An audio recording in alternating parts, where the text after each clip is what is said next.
Hi, Chloe. How are you? Hi, I'm great, thank you. How are you? I'm doing really great. I'm Amy from ROCKSTARMAGZ, and I'm going to interview you right now. So, Love. shall we get started? Yeah. Okay. So, first of all, there's not much of news that I could search about you. So, can you tell me a little bit more about who Chloe QISHA is, the person who's now trying to steal the world's attention?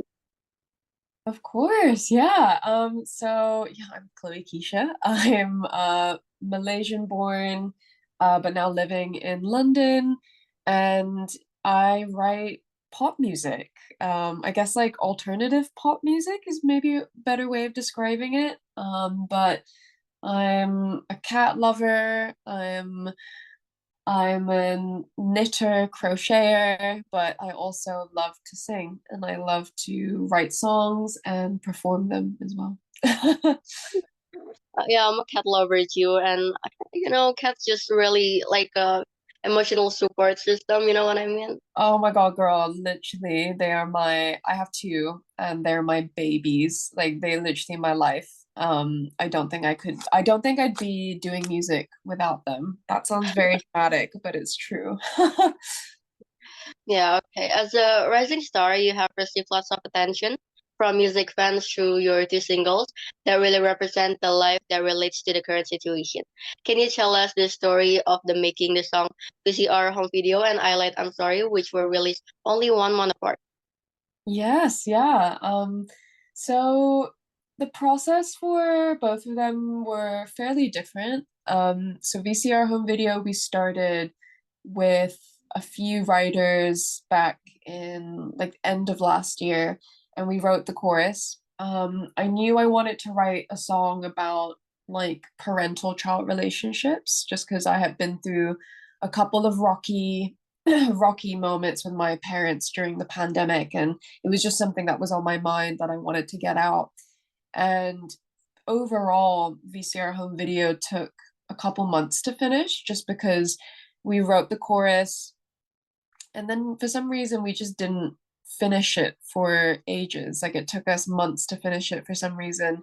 But once we did write it, it was written and recorded, in a couple of days, which was great. VCR home, I lied, I'm sorry, on the other hand, was super fast. It was like we went in, we just started like jamming out and ended up with like pretty much the full song in a day. And then it took about 2 other days to finish recording the vocals and to finish the production and everything. So very different creative processes for both of them. Yeah, one was very fast and one was like a little bit longer and laborious. Okay. And then there's a difference between your debut single and the single I Light I'm Sorry, where the song VCR home video seems to be more like a dark ballad song where you share your relationship with your family, while in I Light I'm Sorry you choose more of a cheerful tone that implies a romance story in youth. So I'm just wanted to ask if you are searching for musical identity to find the right genre path, or are you letting everything to go according to your musical idealism? That's a great question. I think weirdly enough, even though they sound so different, we have like the full project there. We have all the songs and stuff. And when we were picking the songs to go on this project, um, it was always like a unanimous vote that VCR and I Lied, I'm Sorry would be on the same project together. So it's like even though they sound really differently, they still exist in the same world for me for some reason. I don't know whether that's the lyrics or just the fact that I'm singing both of the songs, but I in my heart they're the same like musical identity, which is weird to say because they sound very different. But yeah, I think VCR like lyrically is the foundation to this world, and then I Lied, I'm Sorry like sonically is like lives in that world as well for some reason. It's like I kind of describe it like any human would experience like super low lows in a month, but then would also experience super high highs. And like some days you just want to sit in your room and cry for no reason, and then other days you want to go out and dance with your friends, right? So I think having a project that has both of those different, feelings is really important to me, because then my listeners can like listen to me when they're feeling really sad, but then they can also listen to me when they're like getting ready to go out and to the clubs, you know what I mean? So that probably didn't answer your question, but yeah. Yeah, but it's truly answered my question. That's all I want to know. Okay, so for the making the music highlight, I'm sorry, it's actually quite interesting. Were you shooting using drones in the apartment? Is it your idea or the producer idea? Because I think it's really great idea. Thank you. Yeah, it wasn't my idea. It was my director's idea. She came up pretty much with the whole concept. She just has such a brilliant kind of brain for that kind of stuff. And the only thing I said to her going into this process was that I knew I wanted to be dancing.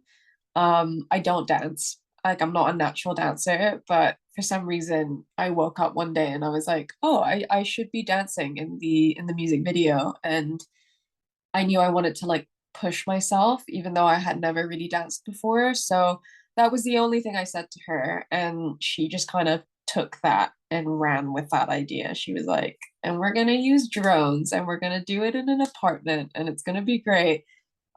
Which I think scared everybody, but actually, like looking back and looking at the result, it paid off so well. Like it worked in the end, which was great. Yeah, because when I saw the music video, I feel like it's just such a great idea using a drone like that. Yeah, Okay, honestly, so I would have never have even have thought that that was possible. um, honestly, like the fact that he managed to fly that tiny drone like so well in such a narrow space, it was incredible. Because I only think of drones like when you're outside and they're doing like big landscape shots and stuff. But yeah, it was incredible. Such a great experience. okay, and then who are your influential musician in creating musical works?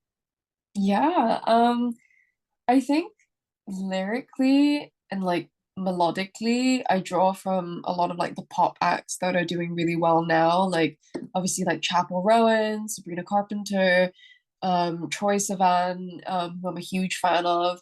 I always like go back to their music because they're like the pioneers of pop songwriting right now. You know, they're doing what is super exciting. So I think every songwriter, including myself, looks up to them in some way.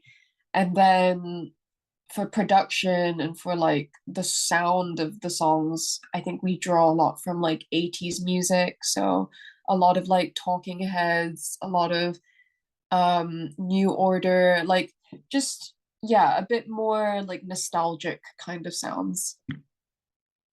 Okay, and then the last question. If in the future you are given the opportunity to collaborate either singing or creating a song, with which musician do you want to work together? Ooh, yeah, I've said this like a broken record, but definitely Troye Sivan. I would love to like collaborate with him in like any way, shape, or form. I'm just such a big fan of his, and I have been such a big fan of his for years. Um, and if not Troy, like I don't know, like a girl can dream, but like Olivia Rodrigo or something, because she's incredible, and I love, love, love the world that she's created for herself. So yeah. Yeah, sure, they're both really amazing, and I think it's going to be really exciting if you can make music with them. Okay, so I think that's all from me. Thank you so much for this opportunity. You're being such a really nice girl, and I mean you're really adorable.